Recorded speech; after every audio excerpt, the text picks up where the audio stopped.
سچویشن یوازې د افغانستان سره تړاو نه لري.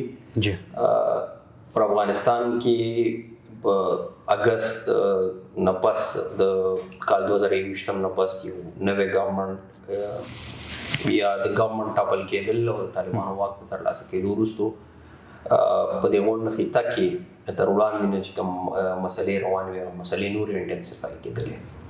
نږدې وي کې تاسو د ایران او د امریکا هم مسله روانه ده. ټاکس اوور دی دغه چې کوم نیوکلیر ډیلز دی باغې باندې خبرې روانې دي. بیا غینا په بنگلاديش کې په ګورنمنټ کې this is not only in افغانستان. په افغانستان کې یو ګورنمنټ دی یا خلک دی التناس دی طالبانو حکومت چې د غلا دنیا نه تسلیم کړي. صحیح. not signatory to a lot of the things چې کوم دنیا کې ورلد یا د دنیا اکاونټیبلټي سیزونه دي نو هلته د هغې سیګنیټري لا نه دی. ډسکشنز روان دي، خبرې روانې دي. وخت پر وخت انټرپریټیشنز چې کوم کېږي د هغه انټرپریټیشنز په بنیاد باندې لیجډلی ریجډ پالیسیز چې ورته ویلی شي هغه امپلیمنټ کېږي. د سکولونو بندیزونه، بیا د شاوخوا ګاونډیانو ملکونو سره لکه د پاکستان او د افغانستان تعلق پر نږدې قسم نه او دغه سمون د وجې نه بارډر بندېدل. بیا په ایران کې نن سبا یو بله ستونزه روانه ده چې د ایران نه نور خلک چې دي هغه مایګریټ کېږي چې کوم افغان وګړي وو ایران کې وو هغه واپس خپل ملک ته راځي ځکه چې there is a looming threat of war in ایران. یو نیور نو چې څنګه پالیسي کېږي. مسلې شته خو یوازې افغانستان ته فوکس کول نه، دا لږ زوم آوټ سره کتل غواړي، بهر ته راتلو غواړي. او صرف افغانستان نه دی، پاکستان، افغانستان، ترکمنستان، تاجکستان، ایران، بنگلادیش، انډیا، چاینا، دا ټول یو ایشیا ساوث ایشین کنټریز چې دي په دې ځای کې مسله روانه ده. په ټیک ټاک یو خو ورته زه غیر قانوني لفظ نشم استعمالولی، انډاکومنټډ افغان ورته ووایم چې هغه اسناد نه لرونکي وو. اسناد که وو هم د چا سره پی او آر کارډ په شکل کې یا د هغې نه مخکې پاکستان حکومت ایچ سی سی کارډ ورکړي وو وخت پر وخت، او آی او ایم ډیټا هم په هغې باندې موجوده ده، یو این ایچ سی آر ډیټا هم په هغې باندې موجوده ده. نو ډاکومنټډ او انډاکومنټډ بیا 2023 نه 2023 نه د پاکستان او افغانستان ترمنځ سفارتي او سیاسي تعلقات خرابېدو له وجې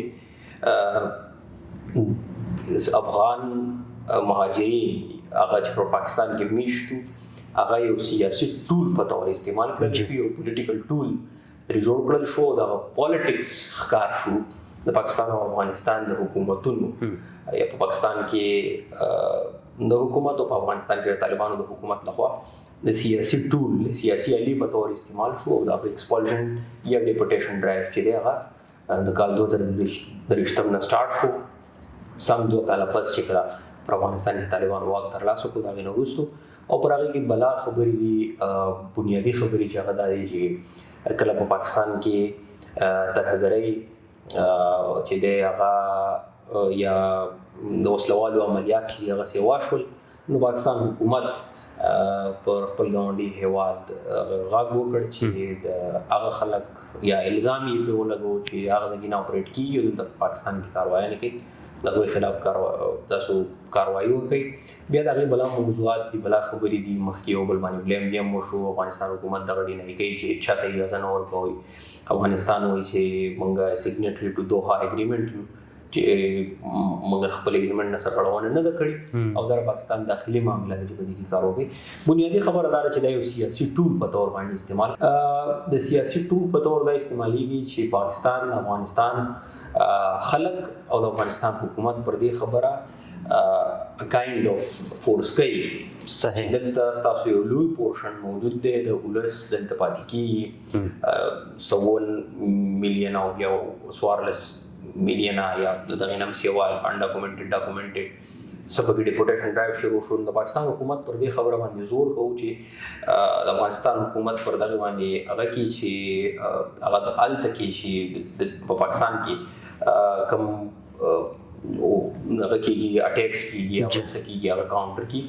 This is one of the portions. Another پاکستان چې دی اوس دا یو خبره سوال پورته کېږي چې پاکستان څنګه داسې کار کولی شي چې UNHCR موجود دی، د UN laws موجود. نو د پاکستان چې دی دا کار داسې پر دې اړ کولی شي چې پاکستان د 1952 چې کوم د ریفیوجیز هغه ده که نه UN لا ده د هغې سګنیټري نه دی. صحیح. کله ته سګنیټري نه یې، ته د هغې پارټ نه یې، نو ته د هغې خلاف داسې قسم اکټ کولی شي.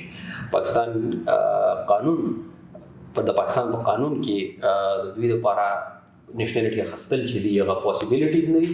ټوله دنیا کې د مایګریشن او امیګریشن مسله روانه ده. جرمني، ایون US کې، شاوخوا ملکونو کې، په تھرډ ورلډ کنټریز نه خلک ځي، ډیولپډ کنټریز ته دا مسله روانه ده.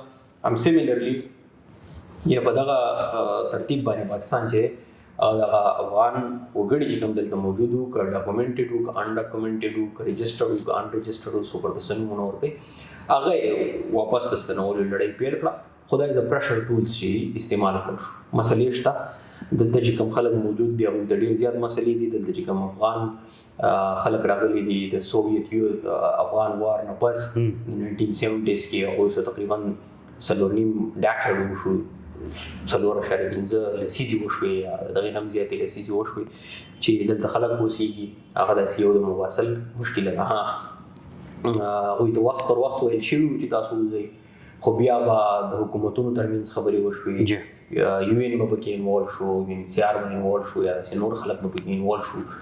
نو هغه پروسس به سلو شو. دې وار چې موږ کوم ګورو، نو د دواړو حکومتونو ترمنځ داسې خاطرخواه خبرې نه دي راغلي چې هغه موږ ووایو چې دا پروسس به سلو شي. او ښکاري داسې چې پاکستان ریاست غواړي چې افغان کډوال خپل ملک ته ستانه کړي. وسیم صاحب، اخرنی سوال کوم.